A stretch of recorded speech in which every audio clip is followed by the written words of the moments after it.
Hello everyone and welcome to the final edition of the Road to Rotation for Block 1. So I ended up saving a kind of an interesting one for last. It didn't really fit in with the order of all of the other ones. But here we have promo number 11, Red Uta. This one came out, I think possibly even before P011 did.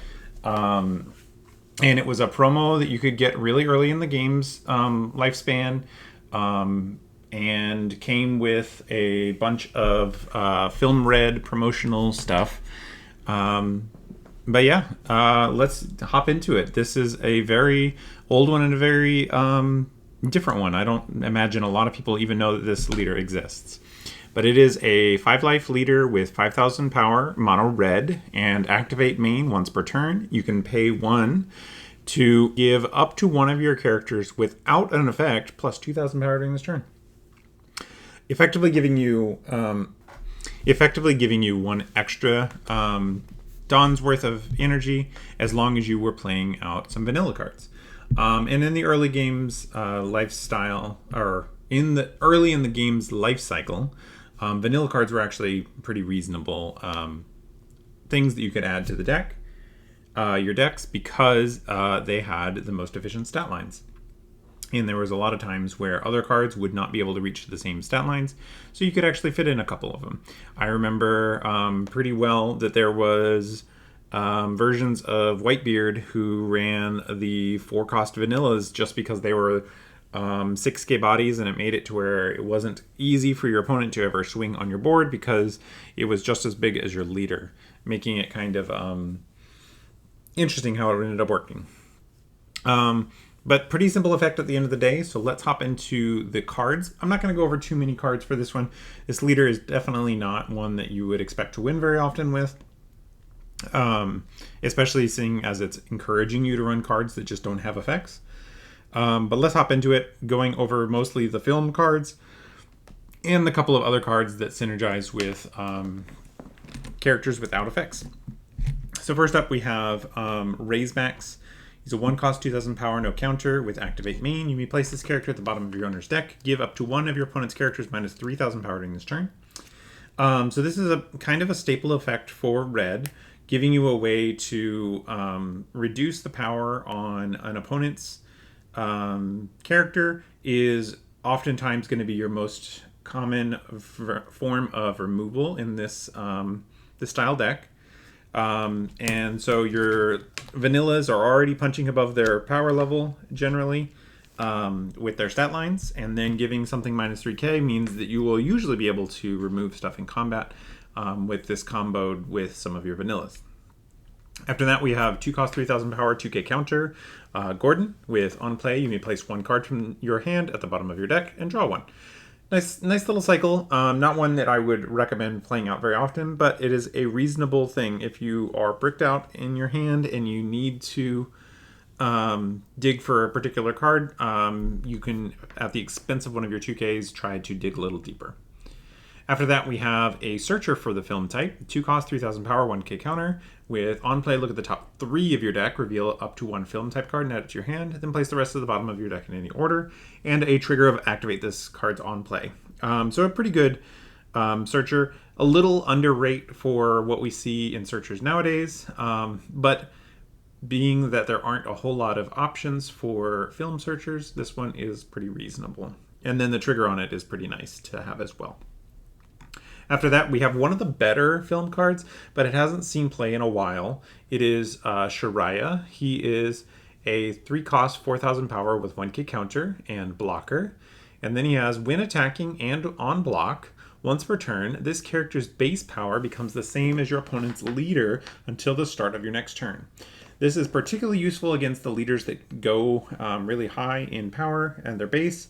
Think your Black Yellow Luffy's. In a more current example, you would think your red, yellow Bonnies or black crocodiles or brooks or something like that, where they're going to 7k. This makes it to where whenever they're swinging with a 7k, lead, you get to block and then counter out for 1k no matter how big they pump up their leader. Definitely one of the stronger effects you can have on it. The downside being that he's a little easy to remove otherwise, because he doesn't get to stay at 7k usually after. Usually you get the block and then you can't take advantage of the rest of the power boost. Next up we have Karina. She's a 3-cost, 0 power, 1k counter blocker with on play, give up to one of your opponent's characters minus 2,000 power. So just like with Raise Max, this is a pretty effective way at helping to deal with board. Like I said, your bodies are above rate, typically, making your swings in combat pretty effective. After that, we have Baccarat, a 3-cost, 4,000 power, 1k counter blocker with on your opponent's attack once per turn, you may trash one card from your hand. Up to one of your leader or character cards gains 2,000 power during this battle. So it just turns any card in your hand into a 2k once per turn, while also being a blocker, making it quite effective as a defensive option. After that, we have another Baccarat. This one is a 4-cost, 5,000 power, 1k counter with blocker, and on KO, play up to one character card with 6,000 power or less and no base effect from your hand. So yeah, this is pretty simple here. You can use this blocker, get some defense out of it, and then play out a pretty good attacking body on the board so that you can swing with it on the following turn. Next up, we have Saga, 4-cost, 5,000 power, 2k counter. With Dawn ×1, when attacking, this character gains 1,000 power until the start of your next turn, then trash up to one of your film-type characters at the end of this turn. So this would be a pretty effective way if you've already used maybe a Gordon or a Luffy in the early game, then you get to get an extra 1k out of it in an attack on Saga, but he's also just a 2k, so he's fine at staying in hand. After that, we have a nice vanilla here. Because Baccarat looks for 6,000 powers, we are going to concentrate on those generally. This one is from P011, nice little vanilla body. After that, we have another vanilla body. This one is from the same set that Uta came in. It's a Luffy. Pretty useful if you're needing to hit a certain number of these vanilla 6Ks.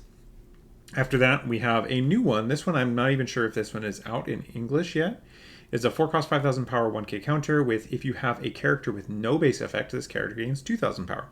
So a 4-cost, 7,000 power is even more than vanilla stat line. And the only thing it's asking from you is that you are already playing with cards that the deck, the leader wants. So pretty solid inclusion here. Pretty much just a vanilla with upside in this deck. After that, we have the 2k counter vanilla here, an Ein, again with the 6,000 power stat line. After that, we have Uta here, 5-cost, 7,000 power, so vanilla stat line on its own, but no counter, so it doesn't count as no base effect because it has, on play, if your leader is Uta, draw 2 cards, then play up to one character with 6,000 power or less and no base effect from your hand.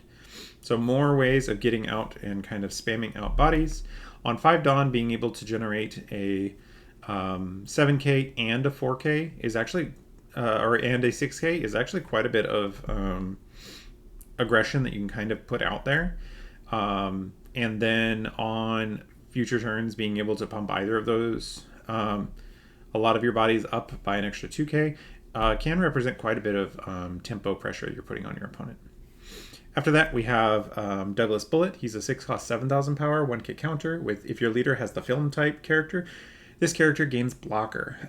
So 7k blockers are actually quite effective. They block 6k leaders for free, kind of making you really hard to swing into with some leaders who just want to play one character and then swing with their lead. This can make for a pretty effective card. After that, we have 6-cost, 4,000 power, 2k counter with this is Uta with if you have a character With 10,000 power or more, give this card in your hand -4 cost, and then it has blocker. So a really good 2K here that synergizes well with the kind of big bodies that you eventually want to be playing. And it doesn't say that it has to be a base power, so you can pump up some other guys to get this -4 cost. Say you have like an 8 cost or an 8,000 power, 2 Dawn on that character, reduces this by 4 costs, so you're getting a pretty good discount even if you have to use some Dawn to get a guy above 10,000. And final film card that I wanted to go over here is Shanks. He is a 10 cost 12k, no counter, with on play, KO up to one of your opponent's characters with 10,000 power or less. So that works really well with Raise Max here, allowing you to reach pretty much anything in the game. Actually, I think outside of a couple ways of getting above 13, base power in the game is capped at 13 with Roger, Secret Roger. So you can remove anything that your opponents could play that doesn't have otherwise protection by having a Raise Max already on the field and then playing out a Shanks. But these are all the film cards I wanted to go over. Because this deck really only cares about being a film leader and having vanillas, I didn't really have any other categories that I wanted to go over, but there will be other cards that inevitably make it into the deck. So let's go ahead and hop over to a sample deck list. All right, so here we have our sample deck list for Red Uta. I went with 2 different searchers, Uta for Red Hair Pirates and this Luffy for film that I already went over. Red Hair Pirates here is almost entirely for Shanks here. We have a bunch of different versions of Shanks. This one particularly works well with Uta. I forgot to call it out in the previous section. But if your leader is Uta, your leader gains 2,000 power until the end of your opponent's next phase. And then if your opponent has a big enough body, it comes out for 6 cost instead of 9. And then the Rush Shanks here, I went with this because he's just a good card, even though he is not searchable by the film, whereas this one is double searchable. This is just a great card at kind of helping stabilize and get in there at the end. The only other card that I added that I didn't go over is I split my my vanilla 4 costs between 1 Red Hair Pirates, 1 film, to go with my 2 different searchers. And then everything else I went over, main things that you obviously want is this Uta and this Baccarat as ways to keep on board early in the game and then get your vanilla bodies on early and then just keep pushing life. It's rare that you'll actually care that much about your opponent's cards because you do not have enough time to stick around. The concept of doing some reductions and then swinging at it is all well and good, but you are playing weaker cards than your opponents. You have to end the game quick, and you do that by playing above rate cards and just hitting face constantly. You do have quite a few blockers into the end game between Uta and Shiraya as a way to try not to die, in addition to this nice defensive play in the Shanks. So you can take a couple hits early and then you can set up behind a good defensive position into the end game. So yeah, that is the list. The next thing I want to go over, now that we have finished up the main content, is the giveaway that I had announced for the Golden Queen Dawn. So what I did is I put up a community poll asking for deck submissions for Block 1 leaders. And then I'm going to go over in this next section here my 3 favorite submissions. And then right after this video goes up, I will put up a community poll for you guys to vote for which of the submissions you want to win. And then sometime next week, I will have picked the winner based on who won the poll, and I will ship out this Queen Dawn to them. I am a little sad to see this series go.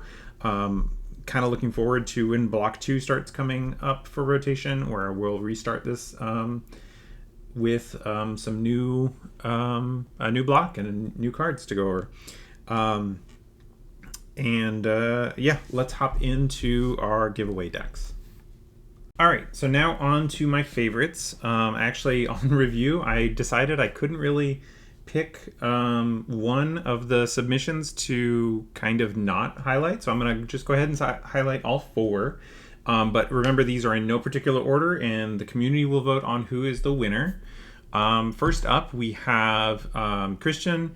I have it written down as who has submitted an Kozuki Odin deck. And he said in his comment that we were focusing on the, how did they, let me see how he phrased it. Exodia Kinemon combo, which I do like the phrasing here. So for those unfamiliar, the Kinemon here and Kinemon here, the upper half and lower half of Kinemon, if you have both in, let's see, if you have one on board and one in the trash, you can play a 6-cost Kinemon from your hand onto the battlefield, which is something that works best in Odin because this Kinemon, which is from P011, only works if your leader is Odin. So this combo is hoping to get out on 2 Dawn, potentially even, or probably usually 3 because it's hard to get one of these into the trash. But on your 3 Dawn or 4 Dawn turn usually, because it's hard to get one in trash, like I said. You are able to play out one of these Kinemons, who then gets to play out one of your other scabbards here, the 3-cost ones. We have Okiku, Raizo, and Izo as our options here in this deck. And you get to play those out early, and then when attacking, you can set one of them as active again, getting multiple swings out of these. Okiku lets you rest down something, and then on the following swing, you'd be able to swing into it. Raizo gets some card draw, and Izo being a 2K, that's just generally good to have. And then if you don't have this Kinemon, you always have this backup here of this vanilla Kinemon. And if on 3 or 4 Dawn you play out an 8K power, you're generally in a pretty good spot. Otherwise, we have 4 different searchers that can all find our Kinemons. Actually, the whole deck other than Izo is Slash. So this Perona is real great. And then we are running You Can Be My Samurai to kind of round it out. So this is our first submission here for Exodia Kinemon combo. Moving on to the next deck, we have a Queen deck. This is one that I went over pretty recently in the series, so I'm remembering how I tried it. Usually when I do these decks, I don't record the games that I play when I'm testing deck lists, just because the games usually go bad. But for Queen, they were actually going a little bit better than I expected. Turns out when you get to heal this many times off of your leader ability into the late game, it's really good. So cards that Jessica's running that I did not include this Sabo here, which seems like a pretty good way of playing. One of the things that can be difficult with Queen is if your opponents try to starve you out, you have to get your hand really low to get your leader ability active. So this lets you get that life into your hand so that you can counter with it more often, which helps you protect your characters. This is a good blocker for the end game. So yeah, a lot of things to like in this deck. In addition to our classics of using a Teach to stack either a Veggie or a Brûlée or a 0-cost event as your last life, because you're healing right afterwards. You put something on top of Teach and then you heal it with Kuma or Yamato. Just a lot of things to like about that combo. Next up, we have Booger Boy, who submitted a Rebecca list. This one is actually interesting because it's quite a bit different than the list that I came up with. I stuck with the traditional top end cards for this deck, which is the 7-drop Luffy, which is really good at ending games, but is also very slow. This version here looks like it's trying to play a lot more smaller bodies with just a couple Kiroses here and these Harudens as larger characters to try to finish out the game. They are running a good number of searchers so that you can find your key cards, which are going to be your Rebekahs, your Kiros, Karita Colosseums, and then your Cavendish is also going to be really important. And then running a couple grab blades because these are going to be good into most metas. But yeah, really like this list as well. And the final one that I wanted to go over here is from Dimitri with a pretty traditional mono red ace. For those who aren't aware, I played ace a good number of weeks back when it was in the meta, probably OP3, OP4. It was always a fun deck to play. I topped with it several times at our locals, which at the time was quite small, so I don't want to overstate my accomplishments, but it was definitely a fun deck to pilot. I'd have to think back to it, but I think that the time that I got my highest placing in a treasure cup, I think it was 1 win away from getting into top 64, was on ace. I ended up actually losing to a Whitebeard, and this was in, I want to say OP05 or OP06 meta. I want to say OP06, and I made a really deep run, and yeah, just the two red players who were left, we happened to find each other right there at the end, and only one of us could make it to top 64, and the other player beat me there. They had a little bit better draw, got their curve a little bit better, and congrats to them for getting that top. I think they ended up top 32. I think I probably would have bubbled out of 32 and gotten just top 64, but they did get there in the end. But in this deck here, we have some pretty good classic red cards with the Roger here. And some good 2Ks in the Chopper, Jozu. This is actually an interesting list because we are running a good number of events, which is standard for Ace just because of his leader ability. 4 Flame Emperors I like. And then a lot of good rush options in the Yamato, the Ace, and the Ace. Not quite as strong as they were in their prime, but all of these are great cards for the deck, allowing you to play a pretty good red aggro deck, which we haven't seen very much of recently. So another one on my list. But that will conclude the lists here. Again, right after this video goes up, I will be posting a community poll for which one you want to vote on, and they will be winning the Golden Queen Dawn. So again, your options are Dimitri's Ace deck, Booger Boy's Rebekah deck, Jessica's Queen deck, and finally Christian's Green Odin deck. All very good submissions, and thanks again for your submission, guys, and good luck to everybody. But thanks so much for hanging out with me in this really long series now. I really enjoyed it, and thanks to all of the people who are kind of coming back and loyally watching this series. I hope you guys really enjoyed it and are looking forward to when we start block 2, which it'll be a couple months probably before we get to it, but definitely looking forward to that. But until that time, I will sign off and see you guys then. Bye.